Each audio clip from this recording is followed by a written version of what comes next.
morning, Jeff Hale here with Halo Inc. Today we're going to do a quick tutorial on sharpening the hollow drill bits. So we use a hollow drill bit for drilling paper, for 3-ring binders or for calendars where we need a nail hole, that type of thing.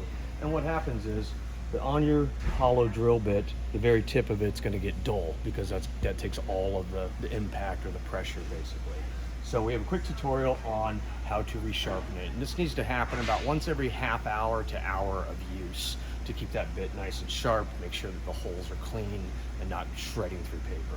So first thing we're going to do is we're just going to turn the drill on, the switch over here on the left. Today we're working on our Yoshida, which is a single punch drill, which has multiple positions on it. So we can do 3-hole, we can do 5-hole, 1-hole, etc., etc. We have a piece of, I think this is 220 grit sandpaper, and all we're going to do is on the very edge of the bit is just touch that very tip, get the black off. You can see the black that's leaving on here. That's just some burn marks.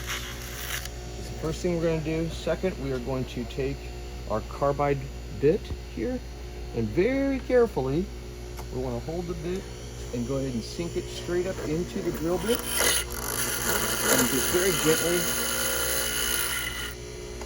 and that's it. That's how we sharpen the drill bit. Thank you.